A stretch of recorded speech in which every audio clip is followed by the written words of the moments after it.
함께 묵상할 하나님의 말씀은 요한복음 8장에 있는 말씀입니다. 요한복음 8장 2절부터 11절 말씀입니다.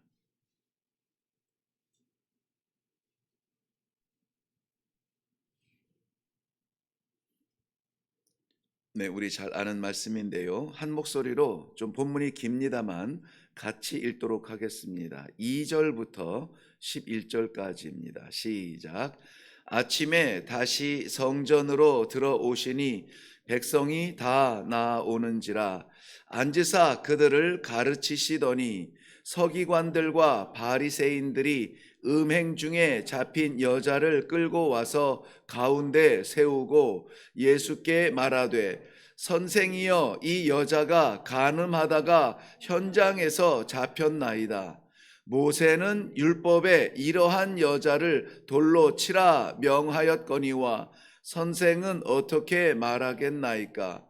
그들이 이렇게 말함은 고발할 조건을 얻고자 하여 예수를 시험함이로라. 예수께서 몸을 굽히사 손가락으로 땅에 쓰시니 그들이 묻기를 마지 아니하는지라. 이에 일어나 이르시되 너희 중에 죄 없는 자가 먼저 돌로 치라 하시고 다시 몸을 굽혀 손가락으로 땅에 쓰시니 그들이 이 말씀을 듣고 양심의 가책을 느껴 어른으로 시작하여 젊은이까지 하나씩 하나씩 나아가고 오직 예수와 그 가운데 서는 여자만 남았더라. 예수께서 일어나사 여자 외에 아무도 없는 것을 보시고 이르시되 여자여 너를 고발하던 그들이 어디 있느냐? 너를 정죄한 자가 없느냐? 대답하되 주여 없나이다. 예수께서 이르시되 나도 너를 정죄하지 아니하노니 가서 다시는 죄를 범하지 말라 하시니라. 아멘. 네, 우리 먼저 기도하겠습니다. 오늘도 우리에게 허락하신 귀한 하루, 끔찍한 죄를 용서받은 감격의 하루, 그래서 하나님을 아버지라 부를 수 있는 성도의 하루를 살아가려고 합니다. 사랑하는 성도들, 오늘 이 삶을 살아갈 때에 정말 집중하여서 닮아가야 하는 우리 주님의 모습, 집중하여 따라가야 되는 하나님의 말씀 무엇인지 이 시간에 주시고, 아무쪼록 오늘 무엇을 하든지 어디를 가든지 이 말씀 순종하여 한 번이라도 이루어 드릴 수 있는 기회가 있게 하시고 그러한 간증이 남는 하루가 되게 하여 주시옵소서. 이 시간에 저희들의 마음에 새겨주실 하나님의 말씀을 사모하오며 예수님의 이름으로 기도하옵나이다. 아멘. 네, 오늘 요한복음 8장, 보통 우리가 복음서를 읽을 때 시간적 배열로 이해하지 아니하고 하나님 예수님의 그 하나님의 메시지를 중심으로 해서 구별하여서 기록을 하였다, 이렇게 이해하고 있습니다. 그런데 때로는 이것이 좀 시간적으로 연결될 때가 있습니다. 오늘 8장 같은 경우가 그런 건데요. 8장은 7장의 연결선상에서 볼 수 있습니다. 왜냐하면 제가 읽지는 않았지만 8장 1절에 보면은 예수는 감람산으로 가시니라. 감람산은 예루살렘 그 옆에 있는 산인데요. 그렇다면 예수님께서 지금 예루살렘에 머물고 계시는 시간이다는 것이죠. 보통 예수님의 사역은 갈릴리를 중심으로 해서 사역을 하고 명절 때 예루살렘에 내려와 명절을 지키는데요. 오늘 예수님께서 예루살렘에 내려오신 이유는 7장에 보면은 초막절의 때가 다가왔다라고 하고 있습니다. 그런데 여전히 예수님은 갈릴리에 있어요. 제자들은 이러한 예수님에게 이제는 당신을 드러내어서 저 사람들도 당신이 어떠한 사람인 것을 알아야 되지 않겠습니까? 라고 예수님을 다시 극구 권면하여서 예루살렘행을 하게 합니다. 그런데 예수님께서 왜 그러면은 예루살렘에서 예수님을 잡으려고 했던 사람들이 두려운 것인가?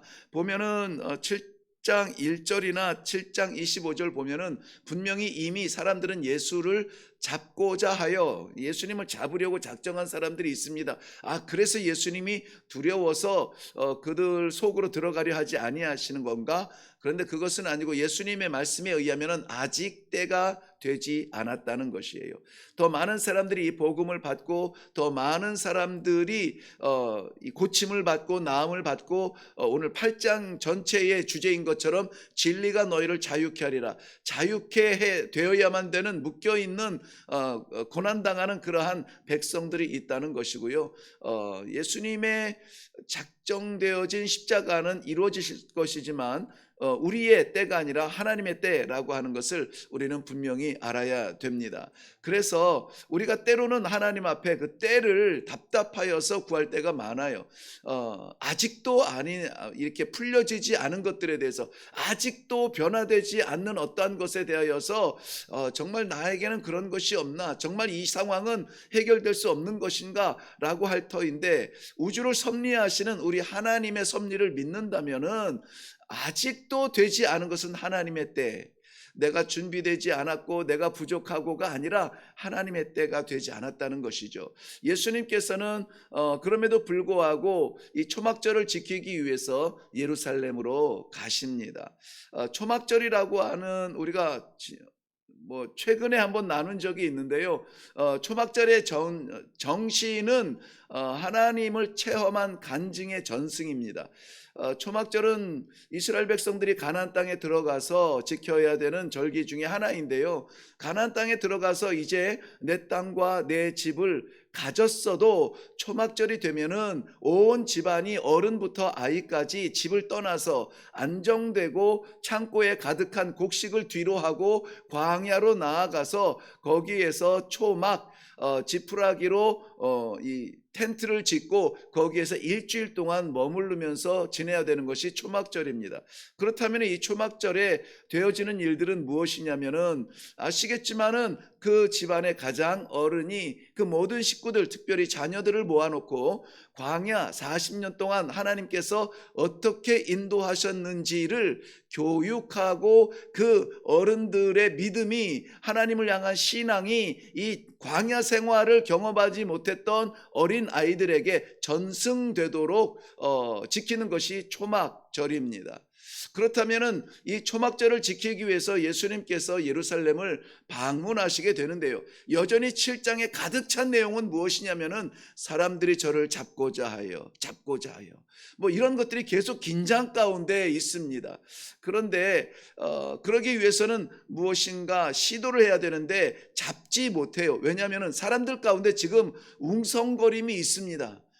예수님께서 가르치시는 말씀이나 예수님께서 행하시는 그러한 사랑의 기적이나 이런 것을 볼 때에 범인은 아니구나, 저가 메시아든지 아니면은 정말 뛰어난 선생님이든지 어쨌든 우리들에게 끼치는 영향력은 대단하구나, 한번 보자. 사람들이 예수님을 관심 있게 보고 있습니다. 그러니까 주목받는 예수님을 함부로 잡을 수가 없어요. 그러던 중에 오늘 8장 2절 이후에 사건이 일어나는 것입니다. 이 사건은 성전에서 일어난다는 거예요. 길거리가 아니라 성전에서 말이죠. 저는 이것이 예루살렘 성전뿐만이 아니라 지금 우리의 성전에서도 분명히 이러한 일들은 일어나고 있지 않을까 하는 두려운 마음으로, 그리고 또한 감사하는 마음으로 이 말씀을 묵상했습니다.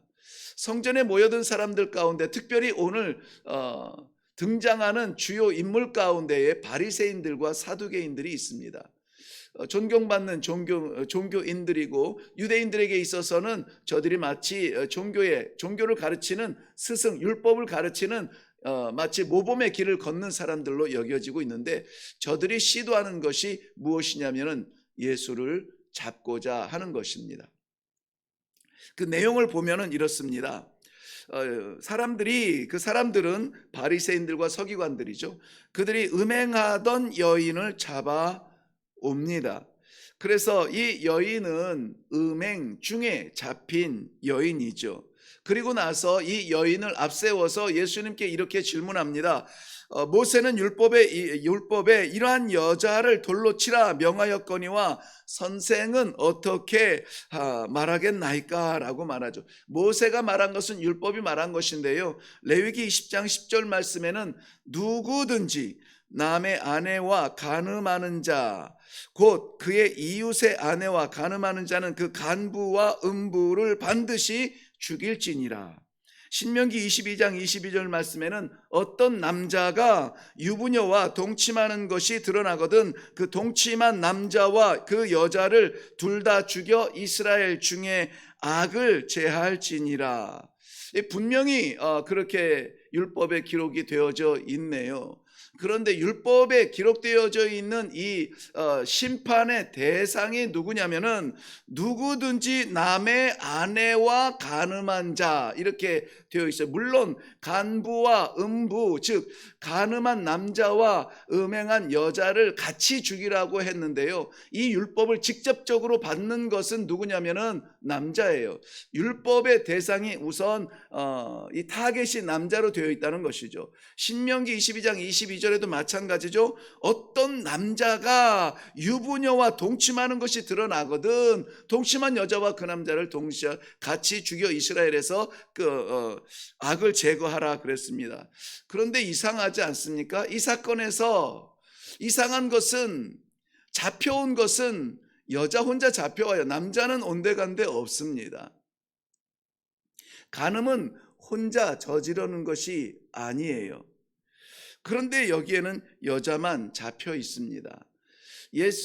여기 성경에서는 예수님에게 이들이 데리고 와서 예수님이 어떻게 이것을 말하는지 시험한다라고 말했지만은 NIV 성경에서는 이것을 트랩이라는 말을 썼어요. 트랩은 뭐냐면 동물을 잡기 위해서 이렇게 설치해 놓은 덫 같은 거를 말합니다. 그 덫을 예수님께 이 덫을 놓고 지금 질문하고 있다라는 것이에요. 그렇기 때문에 이것은 함정에 빠뜨리려고 하는 것이지 여인을 심판하려고 하는 의도가 없어요. 왜냐하면 보세요. 이 여인이 정말 그 당시에 유대인들의 그 상황 속에서는 돌로 치려 하기 때문에 사람들은 분노해야 되고 저들의 손에는 우리가 인식할 때에 저들의 손에 무엇이 있습니까? 돌이 있죠. 그런데 오늘 성경 본문에 그 어디에도 저들의 손에 돌이 있다, 돌을 잡은 자들이 이런 흔적이 기록이 전혀 보이지 않아요. 그냥 우리가 생각할 때에 저들의 손에 들려있는 돌이 보일 뿐이죠. 그러니까는 이 심판하려 했다면 저들은 돌을 가지고 왔어야 되는데 돌을 들었어야 되는데 그들 가운데 아무도 이 돌을 들고 있지 않아요. 그리고는 이 심판할 여자를 심판하기 위한 것이 아니라 예수님을 위한 이 올무를 지금 던져놓고 있다는 것이죠. 이 여인을 보세요. 이 여인은 어떤 여인이냐면은 분명히 이런 기록은 있습니다. 음행 중에 잡혀왔습니다. 음행한 것을 추적하고 수사해서 잡아온 것이 아니라 음행의 현장에서 잡아왔다는 것입니다. 그리고 이러한 여인을 군중들은 끌고 나왔다 그랬습니다. 죄인처럼 질질 끌고 나왔어요. 그것은 정말 이 여인으로서는 수치고 이 여인으로서는 도망가고 싶은 그러한 상황이 보여지고 있습니다. 성전에 있던 사람들, 왜냐하면 예수님의 말씀을 드리려고 사람들이 모여 있었고 때는 초막절이어서 절교를 위한 사람들이 있었고 군중들이 우글우글한 그 한 가운데에 세워져 있는 수치스러운 순간입니다. 그 여인을 한 가운데에 세웠습니다. 정말 치욕스러운, 죽고 싶은, 사람들이 돌로 치지 않아도 정말 그 가운데 죽고 싶은 그러한 공개된 신상, 공개된 자신의 모습이 나타나는 그러한 순간입니다. 이런 여인을 돌로 처형하는 것이 유대인의 율법이죠. 지금도 이 모세 오경을 철저하게 지키는 사람들은요, 이 율법을 그대로 지킵니다. 우리 혹시 들어봤는지 모르겠지만은 명예살인이라는 말이 있어요. 우리는 그것을 하지 않지만은 이슬람, 즉 무슬림들은 이 명예살인을 지금도 합니다. 가족 간의 부끄러운 일, 예를 들면 시집가지 않은 여자아이가 간음을 했거나 어떤 음행을 했거나 이것을 가족이 우리 집안의 수치야 하고 그 가족이 죽여요.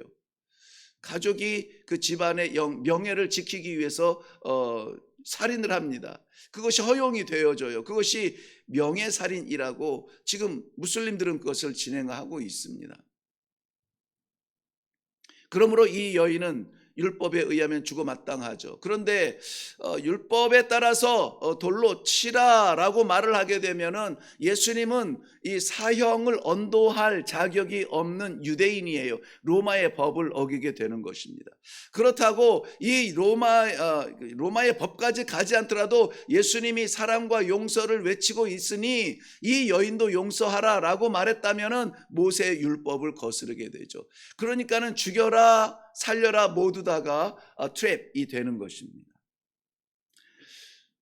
돌을 들어서 정말 이들을 칠 수 있는 사람은 누구일까요? 서기관들과 바리새인들이 시험할 때에 예수님은 땅바닥에 앉아 조용히 글을 쓰기 시작합니다. 오늘 성경에서 보면은 예수님께서 2번 글을 쓰시죠. 그리고 2번 말로 대답하십니다. 도대체 뭘 썼는지 기록하지는 않지만은 글을 쓰시고 그 쓰신 글을 말로 이렇게 표현하시지 않았겠는가 이렇게 해석들을 하는데요. 먼저는 예수님께서 저들에게 먼저 대답한 것은 너희 중에 죄 없는 자가 먼저 돌로 치라는 것이었죠. 근데 이것을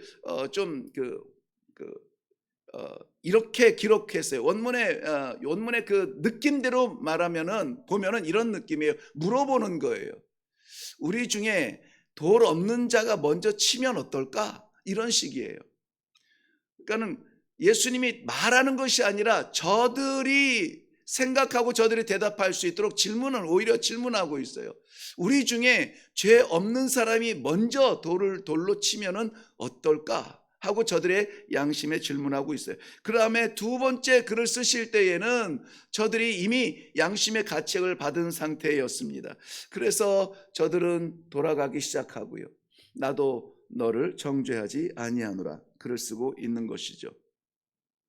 로마서 3장 10절 말씀에는 의인은 없나니 하나도 없으며 돌을 던질 수 있는 사람은 아무도 없다는 것을 저들은 누구보다 잘 알 것입니다. 한 사람이 있죠. 누구죠?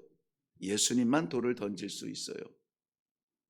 그런데 예수님께서는 그 여인을 향해서 돌을 던지지 않습니다. 나도 너를 정죄하지 아니하노라. 음란 중에 잡힌 이 여인을 심판대에 세우지만 심판하시는 주님은 저를 용서하십니다. 저는 이 말씀을 묵상하면서 자꾸 이런 생각이 들어요. 우리 성도 중에 성도 가운데서도 완전하지 않으니까 이 사람은 이렇고 저 사람은 저렇고 자꾸 판단하고 스스로 재판관이 되는 경우가 참 없지 않아 있을 터인데 우리 교회 성도들이 누군가를 정죄하고 심판하기 위해서 돌을 든다면은 아마 내가 제일 큰 돌을 들고 있지 않을까 하는 그런 생각이 들었어요. 어떤 권사님은 저에게 이런 말씀을 하시더라고요. 목사님의 설교를 들으면은 항상 이 죄인이 되는 듯한 느낌이 든다고 그렇게 말씀을 하시더라고요. 저는 죄인이라고 고발하는 것은 아닌데 그런 가책을 받으시는 것 같아요. 심지어는 소망의 말씀을 나누어도 그런 말씀을 이렇게 하시는 것을 보았습니다. 그렇지만은 저는 저의 어떠한 정신이나 판단이 아니라 하나님의 말씀을 그대로 나누는데요. 결국은 무엇이냐면 기독교는 심판하고 정죄하는 죄를 드러내서 까발려서 너 부끄럽지 않냐라고 말하는 종교가 아니라 용서하고 사랑하고 하는 용서와 사랑의 종교라고 하는 것입니다. 우리는 정죄하지 않습니다. 속죄의 종교, 속죄의 하나님 앞에 있습니다. 기독교는 심판하여서 올무에 가두는 것이 아니라 진리를 선포하여 자유케 하는 종교입니다. 기독교는 돌로 쳐 죽이는 종교가 아니라 복음으로 살리는 종교입니다. 오늘 저는 말씀의 제목을 주여 없나이다, 여인의 음성으로 제목을 잡았습니다.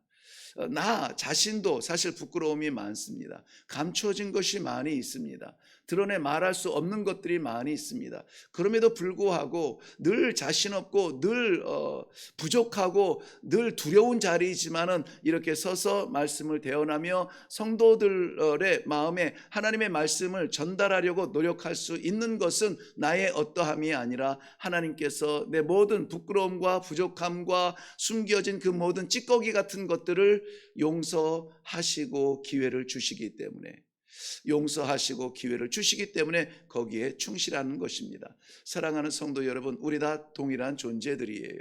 완전한 존재 없이 여전히 부족함으로 성도로 일어나야만 합니다. 그러므로 우리를 덮는 우리 주님의 용서하심과 주신 기회를 향하여서 다시는 죄를 짓지 말라는 주님의 간절한 마음을 담아서 오늘 죄 짓지 않는 것이 목적이 아니라 예수님의 모습을 닮아서 우리도 용서하며 우리도 사랑하며 살아갈 수 있는 순간이 오늘 삶 가운데 반드시 있기를 바랍니다. 반드시 용서할 수 있는 그 능력이 나에게 있음을 감사하며 감격하며 간증할 수 있는 그러한 하루가 되시기를 주님의 이름으로 축원합니다. 기도하겠습니다. 살아계신 아버지, 우리의 모든 부끄러움을 덮으시며 돌에 맞아 죽어 마땅한 우리들의 영적 간음, 하나님보다 더 사랑하는 것들을 쫓아다녔던 부끄러움, 그 모든 것들을 덮으시고 용서하여 주시어서 오늘을 성도로 살아가게 하시는 이 놀랍고 감격스러운 기회를 인하여 감사합니다. 사랑하는 성도들, 오늘도 나아가서 아버지 이 하루를 살아갈 때에 하나님의 그 용서하심을, 그 사랑하심을, 그 생명을 감사하며 우리도 용서하는 삶을 살게 하여 주시옵소서. 예수님의 이름으로 기도하옵나이다. 아멘. 네, 오늘 말씀이 이렇게 길어졌는지 모르겠지만 긴 시간 나누었습니다.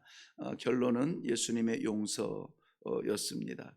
아무도 우리의 돌에 맞아 마땅한 사람은 없습니다. 왜냐하면 우리가 그러한 용서를 받았기 때문입니다. 오늘은 우리가 누구를 판단하고 정죄하기 전에 우리 손에 돌을 내려놓고 예수님의 용서를 닮아서 그저 한 번이라도, 순간이라도, 한 명이라도 용서의 흔적을 남기고 지나가는 하루가 되게 하여 주시옵소서. 다 같이 기도하며 내려가도록 하겠습니다. 기도하겠습니다.